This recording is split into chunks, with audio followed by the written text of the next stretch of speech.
और आश्चर्य की बात यह है कि पुल तक पानी फोर्सफुली आता है बट इसके आगे गायब हो जाता है।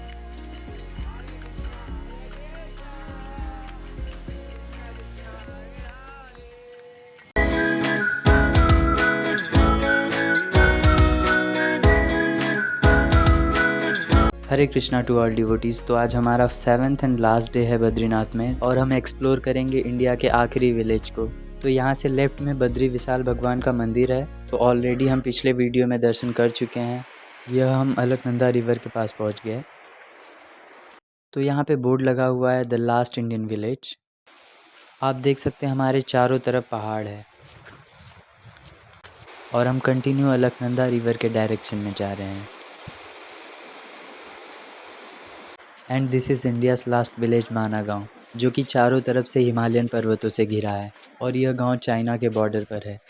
गांव में आपको सारी ज़रूरत की चीज़ों के शॉप्स मिल जाएंगे और यह गांव टोटली पहाड़ों पर बसा हुआ है, तो हमें कंटिन्यू पहाड़ों पर ही चढ़ना पड़ रहा है और रास्ता भी काफ़ी पतला है, बिल्कुल सीढ़ी जैसा। यहाँ पे एक चीज़ देखने को मिल रही है कि यहाँ के घरों पे बहुत ही अच्छी रिलीजियस पेंटिंग्स बनाई हुई हैं। एंड यू नो व्हाट, यहाँ पे काफ़ी शांति है, बिल्कुल पिन ड्रॉप साइलेंट। यहाँ पे कुछ लोग पिट्टू से भी ऊपर जा रहे हैं। यहाँ दीवार पर देखिए भगवान शिव और पार्वती माता का पेंटिंग था और वहाँ पर भी देखिए भगवान की पेंटिंग्स है। माना गांव उत्तराखंड के चामोली डिस्ट्रिक्ट में आता है, जो कि बद्रीनाथ से 4 किलोमीटर दूरी पर है। यहाँ पे आपको जगह जगह पे फ्लावर्स एंड वेजिटेबल्स की खेती दिख जाएगी, जो कि यहाँ के विलेजर्स से उगाते हैं।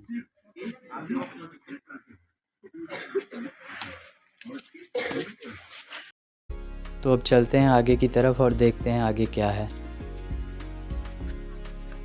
कंटिन्यू हाफ एन आवर से हम ट्रैकिंग करते ही जा रहे हैं। तो अब हम शायद पहुंचने वाले हैं अपने फर्स्ट डेस्टिनेशन पे। और यहाँ पर एक और ब्यूटीफुल पेंटिंग। तो हम फाइनली पहुंच गए हैं अपने फर्स्ट डेस्टिनेशन पे, जो कि गणेश गुफा है। तो हम चलते हैं मंदिर के अंदर और उसके पास वाले गुफा को देखते हैं।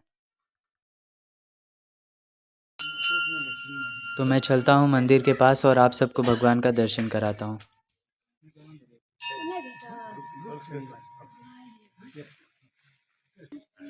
यह भगवान गणेश का विग्रह है और यह मंदिर पर्वत के नीचे है। यहाँ से भगवान गणेश की परिक्रमा का मार्ग है, जो कि यह गुफा के अंदर ही है और यहीं पर महाभारत की रचना हुई थी। एक्चुअली ऋषि व्यास जी जब महाभारत की रचना कर रहे थे तो उन्होंने छंदों को नोट करने के लिए भगवान गणेश जी की हेल्प ली थी। पर भगवान गणेश की एक शर्त थी कि वेद व्यास जी एक क्षण के लिए भी डिक्टेट करना बंद न करें, नहीं तो गणेश जी अपनी कलम को रोक देंगे और वहाँ से चले जाएंगे। फिर महर्षि व्यास जी इसके लिए सहमत हो गए। फिर लिखते लिखते भगवान गणेश की कलम टूट जाती है और फिर वह अपने दांत को तोड़कर लिखना कंटिन्यू करते हैं और फिर महाभारत महाकाव्य की रचना करते हैं। तो अब हम पहुंच गए अपने सेकंड डेस्टिनेशन पे, जो कि ऋषि वेद व्यास जी का गुफा है। ऋषि वेद व्यास जी के गुफा का स्ट्रक्चर बहुत ही रहस्यमय तरीके का है। यह गुफा की ऊपर का छत है। तो अब चलते हैं वेद व्यास जी के गुफा के अंदर। तो मैं आप सबको महर्षि वेद व्यास जी का दर्शन कराता हूँ। वैसे तो यह एक छोटा सा गुफा है, पर हजारों साल पहले इसी गुफा में रहकर महर्षि वेद व्यास ने वेदों और पुराणों का संकलन किया था। हिंदू पौराणिक कथाओं के अनुसार कहा जाता है कि व्यास गुफा वह स्थान है जहाँ पर महर्षि वेद व्यास ने 18 पुराण लिखे थे और वेदों को 4 भागों में संकलित किया था। तो अब हम चलते हैं अपने थर्ड और लास्ट डेस्टिनेशन की तरफ। तो यहाँ पे अब कीर्तन के साथ ट्रैकिंग किया जा रहा है। तो अब हमें कंटिन्यू नीचे की तरफ उतरना होगा।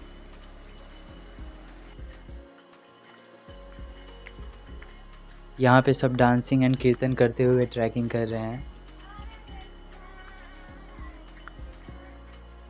यहाँ का वेदर काफ़ी ज़्यादा ठंड है, बट बाकी मंथ्स में तो बहुत ही ज़्यादा बर्फ़ गिरती है यहाँ पे। अभी सब कीर्तन और डांसिंग में झूमते झूमते आगे चलते जा रहे हैं। यहाँ से नीचे जाने का रास्ता है और यहाँ बगल में पूरी खाई।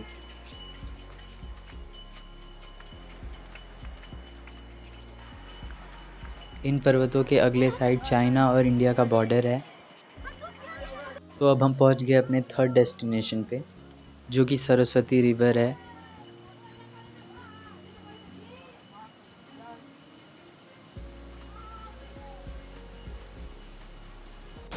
यहाँ पे पहाड़ों के नीचे सरस्वती माता का मूर्ति स्थापित किया गया है।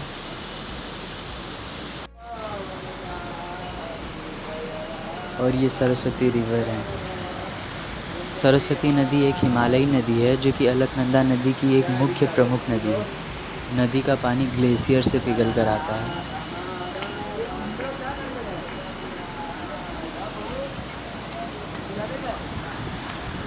और हम जिस पुल पर खड़े हैं यह भीम पुल है, जो कि भीम ने द्रौपदी को नदी पार कराने के लिए बनाया था। और यह जो मंदिर है अंडर कंस्ट्रक्शन है, जिसकी वजह से सरस्वती माता की मूर्ति बाहर स्थापित की गई है।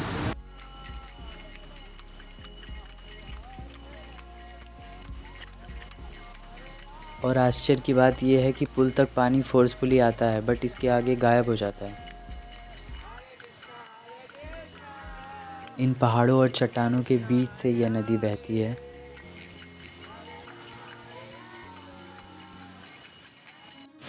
तो अब हम चलते हैं माँ सरस्वती जी का दर्शन करने और आप सबको भी दर्शन कराते हैं।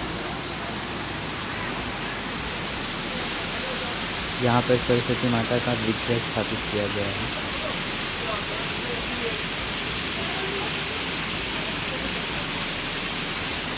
ऊपर पूरा पहाड़ और चट्टान है और यहाँ बगल में नदी बह रही है। तो आप सभी दर्शन कर लीजिए द गुडनेस ऑफ नॉलेज माँ सरस्वती जी का।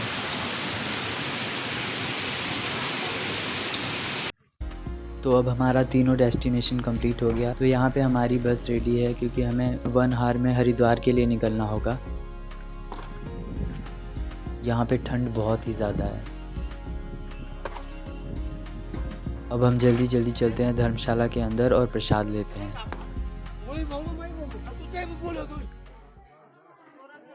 तो हमने प्रसाद ले लिया और अब हम प्रसाद डिस्ट्रीब्यूट कर रहे हैं।